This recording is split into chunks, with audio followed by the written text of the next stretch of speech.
সুপ্রিয় দর্শক, আসসালামু আলাইকুম। আপনাদের সবাইকে স্বাগত জানাচ্ছি এখনকার আলোচনা। আপনাদের সঙ্গে আছি আমি সিরাজুল ইসলাম। দর্শক, একটি পাহাড় থেকে কি মধ্যপ্রাচ্যের চূড়ান্ত যুদ্ধ হতে যাচ্ছে?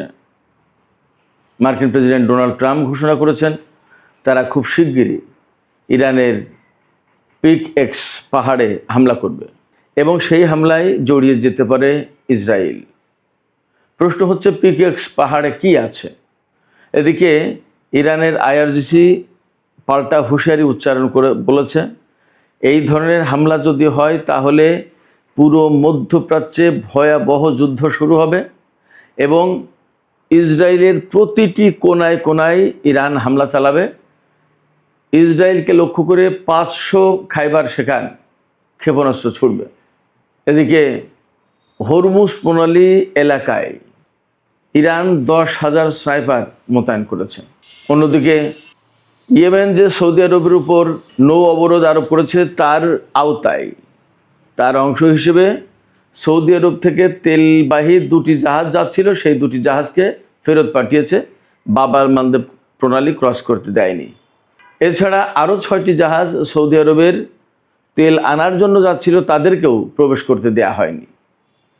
এই পরিস্থিতিতে আন্তর্জাতিক বাজারে তেলের দাম আরও বেড়েছে এবং বর্তমানে কিছুক্ষণ আগের খবর, আন্তর্জাতিক বাজারে ব্রেন্ট ক্রুড অয়েল প্রতি ব্যারেলের দাম $94.72 পৌঁছেছে।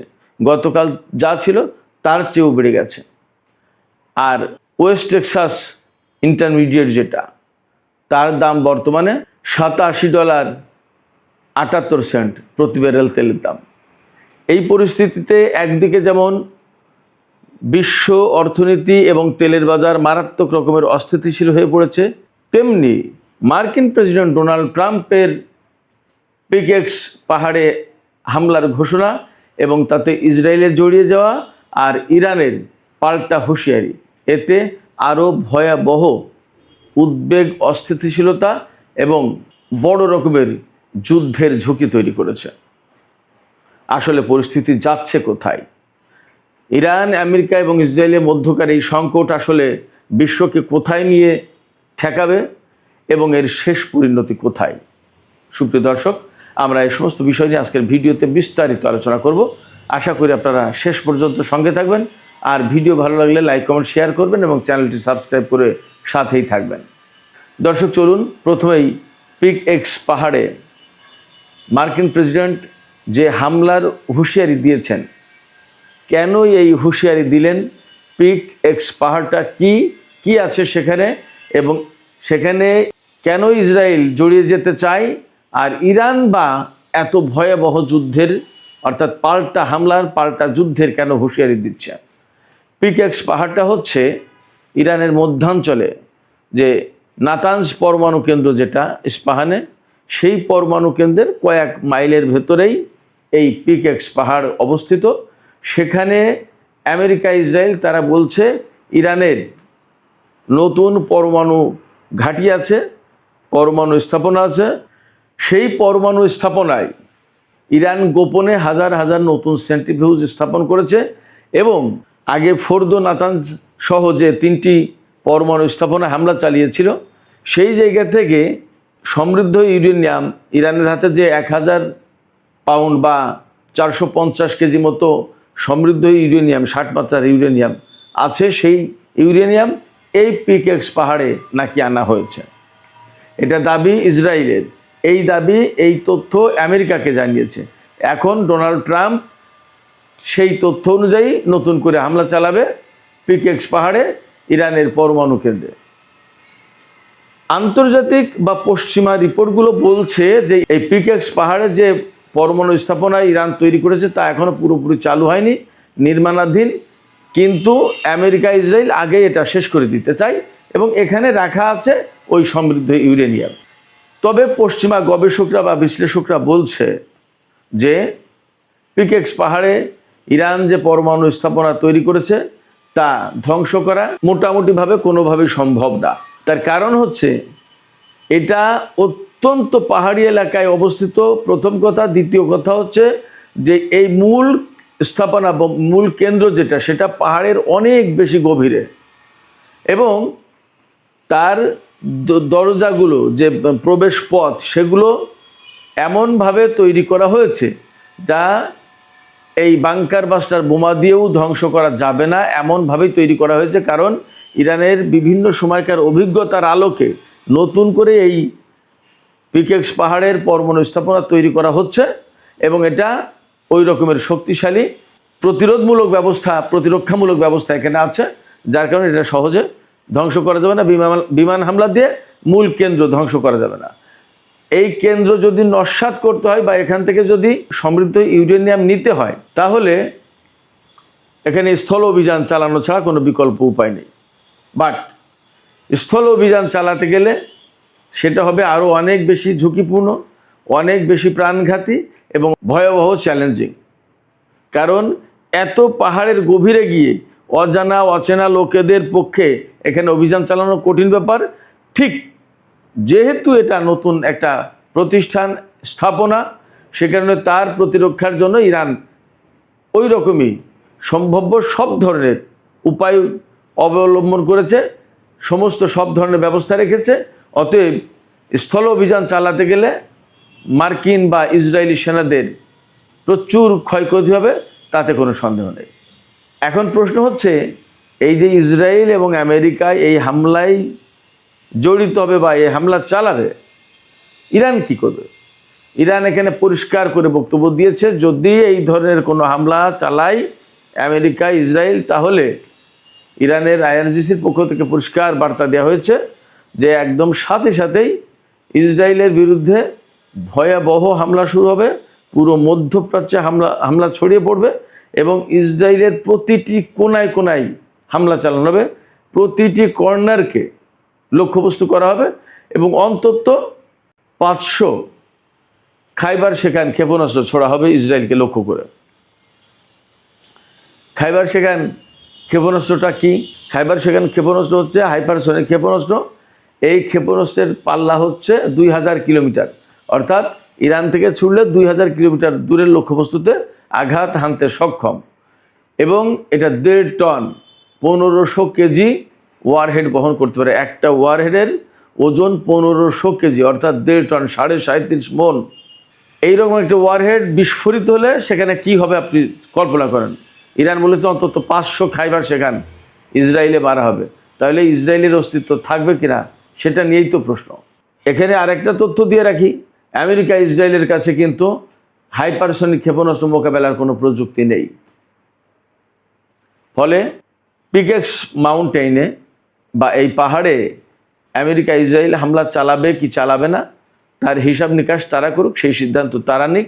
ইরান তার বক্তব্য কিন্তু পরিষ্কার করে দিয়েছে। অবশ্য মার্কিন প্রেসিডেন্ট ডোনাল্ড ট্রাম্প এর আগেও বলেছিলেন যে আমরা হামলা চালাতে পারি ইরানের পরমাণু স্থাপনা আবারও, কিন্তু তিনি তা করেননি।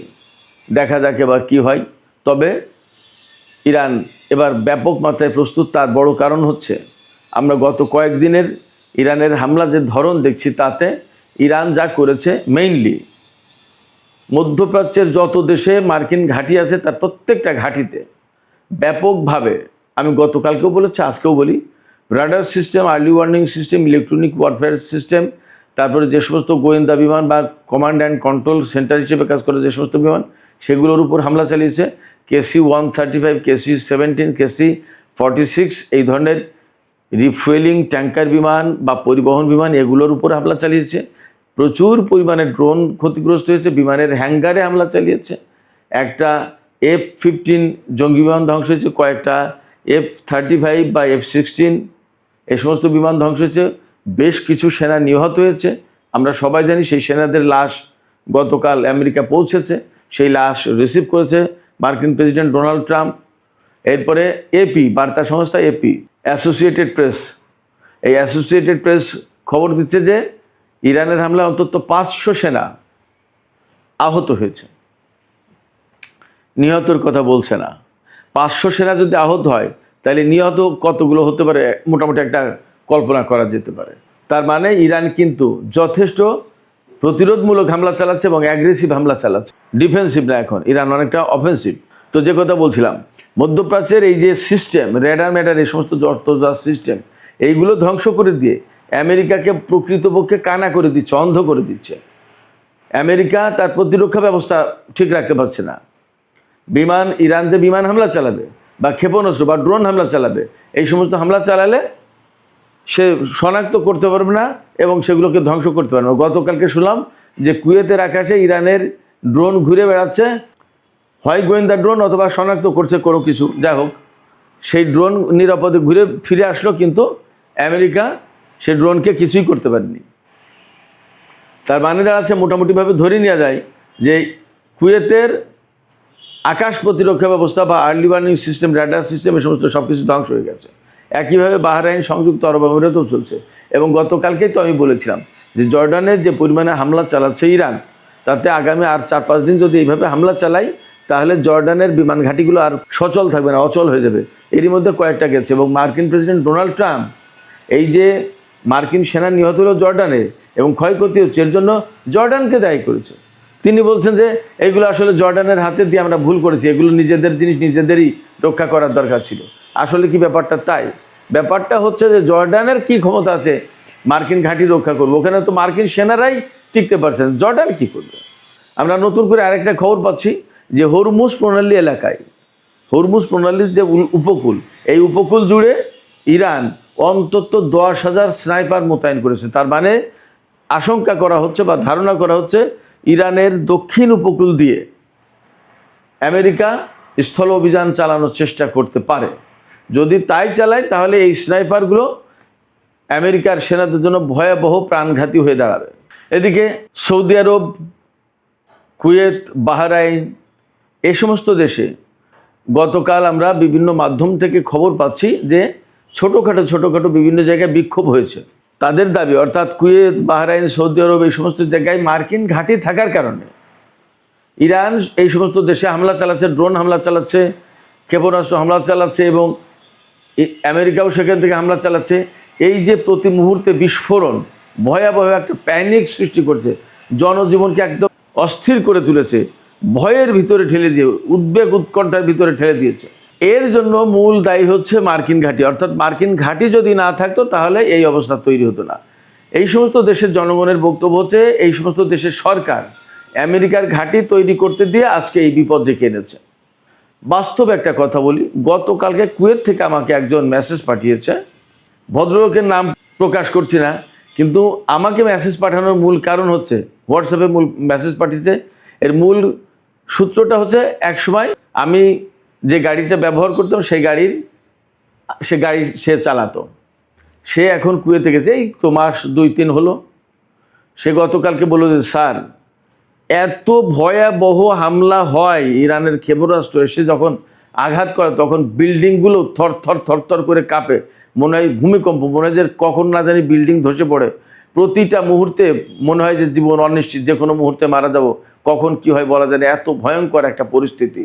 বলে যে আমি প্রথম যখন এসেছি তখন এতটা ছিল না, কিন্তু এখন যে সমস্ত ক্ষেপণাস্ত্র হামলা হয় সেগুলো ভয়াবহ, অনেক বড় বড় বিরাট বিস্ফোরণ ঘটে।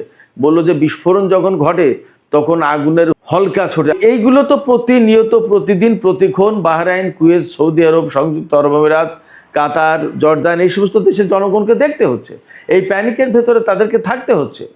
শুধু তাই না, ইরান যে শুধুমাত্র মার্কিন ঘাঁটিতে হামলা চালাচ্ছে ব্যাপারটা তা কিন্তু এখন না। গতকালকে বাহরাইনের একটা হোটেলে যেখানে মার্কিন সেনারা ছিল, সেই হোটেলে ইরান ড্রোন হামলা চালিয়েছে এবং সেই হোটেলে আগুন জ্বলছে। ড্রোন বা ক্ষেপণাস্ত্র হামলা চালিয়েছে, আগুন জ্বলছে। তো সেখানে হোটেল, তো সেখানে তো বেসামরিক লোকজন থাকার কথা। এবং এই যে হোটেলের খবর ইরান পাচ্ছে কি করে? বিভিন্ন দেশের বেসামরিক লোকজন ইরানকে তথ্য দিচ্ছে যে এখানে মার্কিন সেনা আছে বা এই ঘাঁটিতে এই আছে, ইরান সেখানে হামলা চালাচ্ছে। তো এই পরিস্থিতিতে যা দাঁড়াচ্ছে যে এই সমস্ত দেশে একসময় বড় রকমের গণবিস্ফোরণও ঘটে যেতে পারে, কিছু বলা যাচ্ছে না যা পরিস্থিতি। একসময় সরকার বিরোধী আন্দোলনও তৈরি হয়ে যেতে পারে যা পরিস্থিতি। কোনো কিছু আসলে বোঝা মুশকিল, নিশ্চিত করে বলা যাচ্ছে না। তবে যা পরিস্থিতি, তাতে তো এই সমস্ত দেশের মানুষ বিক্ষুব্ধ হয়ে উঠছে যে আমেরিকার ঘাঁটির কারণে কেন আজকে আমাদেরকে এত দুর্ভোগের ভেতরে থাকতে হবে। যা হোক দর্শক, মধ্যপ্রাচ্যের এই পরিস্থিতি নিয়ে আমি যে আলোকপাত করলাম তার পাশাপাশি আরও কিছু গুরুত্বপূর্ণ খবর আছে। যেমন ইয়েমেনের হুতিরা সৌদি আরবের উপরে নৌ অবরোধ আরোপ করেছে, অর্থাৎ বাব আল মানদেব প্রণালী বা সমুদ্র ব্যবহার করে সৌদি আরব কোনো তেল বা পণ্য রপ্তানি করতে পারবে না, কিংবা কোনো দেশের জাহাজ বাব আল মানদেব প্রণালী পার হয়ে সৌদি আরবে যেতে পারবে না। তো এর আওতায় গতকালকে অন্তত 2টো জাহাজ যারা সৌদি আরব থেকে তেল নিয়ে বাব আল মানদেব প্রণালী পার হতে চাচ্ছিল তাদেরকে পার হতে দেয়নি, তাদেরকে হুতি সমর্থিত সেনাবাহিনী ফিরিয়ে দিয়েছে। আবার বাব আল মানদেব প্রণালীতে বাইরে থেকে প্রবেশ করতে চাচ্ছিল যারা সৌদি আরবে তেল আনতে যাচ্ছিল, এরকম 6টি জাহাজ ফেরত দিয়েছে হুতিরা। বাব আল মানদেব প্রণালীতে ঢুকতে দেয়নি, তাদেরকে সরিয়ে দিয়েছে। এবং হরমুজ প্রণালীতে তো কঠিন অবস্থা, সেখানে পাল্টা হামলা ঘটনা চলছে। গত রাতেও আমেরিকা ইরানের বিভিন্ন জায়গায় হামলা চালিয়েছে, এমনকি তেহরানের উপর হামলা চালানোর চেষ্টা করেছিল, সেখানে আকাশ প্রতিরক্ষা ব্যবস্থা অ্যাক্টিভেট করেছিল। এবং ইরানের উত্তরাঞ্চলেও নাকি হামলা হয়েছে, বিশেষ করে তাবরিজে, উরুমিয়া, এই সমস্ত এলাকায়। এর জবাবে ইরান কুয়েত, বাহরাইন এবং জর্দানে হামলা চালিয়েছে। তার মানে পরিস্থিতি যথেষ্ট নাজুক এবং হরমুজ প্রণালীতে পরিস্থিতি মোটেই উন্নতি হয়নি, বরং অবনতি হয়েছে। কোনো মতেই আমেরিকা হরমুজ প্রণালীকে মুক্ত করতে পারছে না। শুধু তাই না, গতকাল মার্কিন কংগ্রেসে যুদ্ধমন্ত্রী পিট হেগসেথকে তলব করা হয়েছিল, সেখানে তিনি নতুন করে আরও $87.5 বিলিয়ন চেয়েছে যুদ্ধের ব্যয় মেটানোর জন্য। এবং তিনি জানিয়েছেন যে $37.5 বিলিয়ন এ পর্যন্ত খরচ হয়েছে যুদ্ধের। কিন্তু আমেরিকানরা বা কংগ্রেসম্যানরা সবাই বলছে যে পিট হেগসেথ যে খরচের কথা বলছে এটা কম, গোপন করছে, খরচের চেয়ে আরও অনেক বেশি হয়েছে। এবং কংগ্রেসম্যানরা পিট হেগসেথকে, যুদ্ধমন্ত্রীকে, চেপে ধরেছিল যে আপনারা যুদ্ধ বলেছিলেন যে সব কিছু শেষ, ইরানের সমস্ত সামরিক সক্ষমতা শেষ, পরমাণু স্থাপনা ধ্বংস করে দিয়েছেন, এখন নতুন করে আবার হামলা চালাচ্ছেন এবং যুদ্ধের জন্য এত বিরাট বাজেট চাচ্ছেন কেন? কি হয়েছে? ঘটনা কি? যুদ্ধ কবে শেষ করবেন? কিচ্ছুর জবাব দিতে পারেনি মার্কিন যুদ্ধমন্ত্রী। এই পরিস্থিতিতে একদম মধ্যপ্রাচ্যের অবস্থা আরও অনিশ্চিত হয়ে পড়েছে, এতে কোনো সন্দেহ নেই। এই জায়গা থেকে তেলের দাম নতুন করে বেড়ে গেছে। আজকে আমি যখন এই ভিডিও করছি তার একটু আগে খবর নিলাম, আন্তর্জাতিক বাজারে ব্রেন্ট ক্রুড অয়েলের দাম প্রতি ব্যারেল $94.72, আর ওয়েস্ট টেক্সাস ইন্টারমিডিয়েট যেটা, সেটা প্রতি ব্যারেল তেলের দাম $87.78। এগুলো সব অপরিশোধিত তেলের দাম, পরিশোধিত তেলের দাম আরও বেশি। এখন যদি প্রায় $95 হয় এক ব্যারেল তেল, তার মানে এই যে ইরান এবং আমেরিকার মধ্যে যে যুদ্ধবিরতি চুক্তি 17 এপ্রিল সই হয়েছিল ইসলামাবাদ সমঝোতা স্মারক, তারপরে তেলের দাম কিন্তু ব্যারেল প্রতি $70 নিচেই চলে এসেছিল। আমরা যদি $70 ধরি তাহলে এখন 95, তার মানে $25 বেড়ে গেছে ব্যারেল প্রতি। তার মানে 3 ভাগের 1 ভাগ দাম বেড়ে গেছে আরও। এই পরিস্থিতিতে বিশ্ব অর্থনীতি, বিশ্ব তেলের বাজার আবার অস্থিতিশীল হয়ে পড়েছে, আবার চরম অনিশ্চয়তা তৈরি হয়েছে। এর ভিতরে আমেরিকা, ইসরায়েল যদি ইরানের উপরে ওই যে পিকেক্স পাহাড়ে হামলার কথা বলা হচ্ছে, সেখানে যদি হামলা চালায় তাহলে ইরান এই যুদ্ধ আরও বিস্তৃত করবে এবং ইসরায়েলের উপরে মারাত্মক আঘাত করবে। হরমুজ প্রণালী, বাব আল মানদেব প্রণালী আরও কঠোর হবে। তাহলে বিশ্ব ভয়াবহ অর্থনৈতিক সংকটের মুখে পড়বে, এতে কোনো সন্দেহ নেই। এই অবস্থায় আমেরিকা এই ঝুঁকি নেবে কিনা, ইসরায়েল এই ঝুঁকি নেবে কিনা, বিশ্ববাসী, বিশেষ করে রাশিয়া, চীনের মতো প্রভাবশালী দেশ, ব্রিটেন, ফ্রান্স, জার্মানি, এইরকম সমৃদ্ধ অর্থনীতির দেশ, তারা এই ঝুঁকি নিতে যাবে কিনা সেটা হিসাব করা দরকার, তাদের বিবেচনা করা দরকার। এবং তারা আমেরিকার বিরুদ্ধে কোনো কিছু বলবে কিনা সেটাও তাদের বোঝা উচিত। সুপ্রিয় দর্শক, এখনকার আলোচনা এখানে শেষ করতে চাইছি। আলোচনা শেষের আগে আপনাদের মতামত জানতে চাই, আপনারা কি ভাবছেন? আসলে আমেরিকা, ইসরায়েল কি ইরানের পরমাণু স্থাপনা, যেটা পিকেক্স পাহাড়ের কথা বলা হচ্ছে, সেখানে কি হামলা চালাতে যাচ্ছে?